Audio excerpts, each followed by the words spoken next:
ఇప్పుడు మనం ఆదర్శ వాయు సమీకరణకి సంబంధించిన కొన్ని ఉదాహరణలను చూద్దాము. ఇక్కడ సమీకరణాన్ని గమనిస్తే పీడనం P ఇంటూ ఘనపరిమాణం V ఈజ్ ఈక్వల్ టు పరమాణు సంఖ్య N ఇంటూ ఆదర్శ వాయు స్థిరాంకం R ఇంటూ ఉష్ణోగ్రత T. అయితే పై సమీకరణలో Nను మోల్స్లోను ఉష్ణోగ్రతను కెల్విన్లలోనూ కొలుస్తారు. ఇక్కడ R అనేది ఏమిటో అర్థం కాకుండా ఉంది. R ఒక స్థిర సంఖ్య మాత్రమే. పై సమీకరణాన్ని ఈ విధంగా కూడా చెప్పవచ్చు. పీడనం ఇంటూ ఘనపరిమాణం P into V equal to R into N into T. వాస్తవానికి ఇక్కడ పీడనం మరియు ఘనపరిమాణాల లబ్ధం వ్యవస్థలోని పూర్తి శక్తికి అనులోమానుపాతంలో ఉంటుంది. ఇక్కడ ఉష్ణోగ్రత అనేది సరాసరి శక్తి లేదా పరమాణు శక్తి. N అనేది మనకు ఇక్కడ ఎన్ని పరమాణువులున్నాయో తెలియజేస్తుంది. R అనేది ఆదర్శ వాయు స్థిరాంకం. దీన్ని మోల్స్లోను దీన్ని కెల్విన్స్లోను కొలుస్తాం కాబట్టి మోల్స్ ఇంటూ కెల్విన్గా రాయాలి. P ఇంటూ V అంటే ఒక ప్రామాణిక వైశాల్యంపై ప్రయోగింపబడే బలము ఇంటూ ఘనపరిమాణం అంటే బలాన్ని దూరంతో గుణిస్తున్నాం కాబట్టి దీన్ని జౌల్స్గా చెప్పవచ్చు. అయితే ఆదర్శ వాయు స్థిరాంకం R ఏమి చేస్తుందంటే ఇది దీంతో అనులోమానుపాతంలో ఉండేలాగా చేస్తుంది. అంతేకాకుండా కొలమానాలు సరిగ్గా పొందేలా చేస్తుంది. అదే ఇది. ఇక్కడ మోల్స్ మరియు ఇక్కడ కెల్విన్స్. ఇక్కడ పీడనాన్ని అట్మాస్ఫియర్లలోనూ ఘనపరిమాణాన్ని లీటర్లలోనూ లేదా బార్స్ మరియు మీటర్ క్యూబ్స్ లేదా కిలోపాస్కల్స్ మరియు మీటర్ క్యూబ్లలో కొలుస్తారు.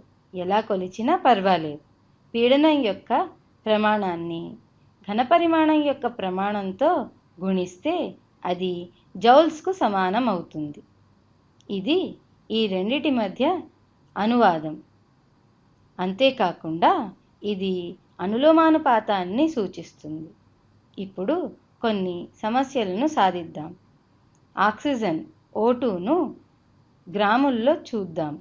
10 డిగ్రీ సెంటీగ్రేడ్ ఉష్ణోగ్రత మరియు 12 అట్మాస్ఫియర్ల పీడనం వద్ద 300 మిల్లీలీటర్ల ఘనపరిమాణం కలిగిన పాత్రలో ఎన్ని గ్రాముల ఆక్సిజన్ O2 అన్నది ఉంటుంది?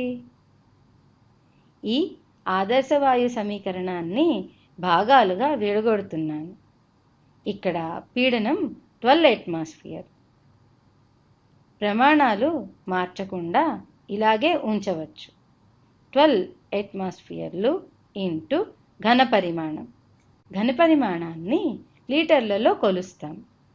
అది 300 మిల్లీలీటర్లు లేదా 300/1000 లీటర్లు లేదా 0.3 లీటర్లుగా మార్చవచ్చు. కాబట్టి ఘనపరిమాణం 0.3 లీటర్లు. ఇది దీనిలో మోల్స్కు సమానం. కానీ మోల్స్ సంఖ్య మనకు తెలియదు కాబట్టి ఇప్పుడు కనుక్కోవాలి.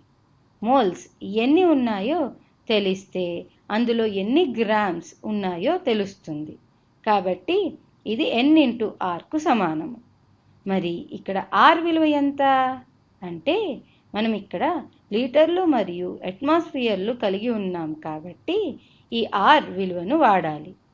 లీటర్లు, అట్మాస్ఫియర్స్, మోల్ కెల్విన్ ప్రమాణం ఉన్నది 0.082 కాబట్టి ఇక్కడ ఇంటూ 0.082 అని రాస్తాను. ఉష్ణోగ్రత ఎంత? 10 డిగ్రీస్ సెల్సియస్. కానీ దీన్ని కెల్విన్లలోకి మార్చితే అది 10 + 273 283 కెల్విన్ డిగ్రీలు అవుతుంది. దీన్ని సాధిస్తే మనకు N విలువ వస్తుంది. కాబట్టి ఇరువైపులా ఈ సమీకరణాన్ని దీనితో భాగించాలి. కాబట్టి n = 12 into 0.3 divided by 0.082 into 283. ఇది మనకి వచ్చే ఫలితం మోల్స్లో ఉంటుంది. తిరిగి సరిచూసుకోవాలనుకుంటే ప్రమాణాలను సరిచూడవచ్చు. 12 into 0.3 divided by 0.082 into 283 విలువ 0.155 మోల్స్ వచ్చింది. ఇప్పుడు ఒక మోల్ ఆక్సిజన్ అణువులో ఎన్ని గ్రాములు ఉన్నాయి? ఇది ఒక మోల్ ఆక్సిజన్. మనకు ఆక్సిజన్ పరమాణు భారం తెలుసు కదా, అది 16. వాయు స్థితిలో ఉన్న ఆక్సిజన్లో 2 పరమాణువులు కలిసి ఉంటాయి కాబట్టి దీని అణుభారం 32 అవుతుంది. దీనినే గ్రాములలో 32 గ్రాములుగా చెప్పవచ్చు. కానీ మనకు ఇక్కడ 0.155 మోల్స్ ఉన్నాయి. దీన్నే గ్రాముల్లోకి మారిస్తే మనకు కావలసిన సమాధానం వస్తుంది. 32 into 0.155 = 4.96 గ్రాములు. దీనినే సుమారుగా 5 గ్రాములుగా రాయవచ్చు.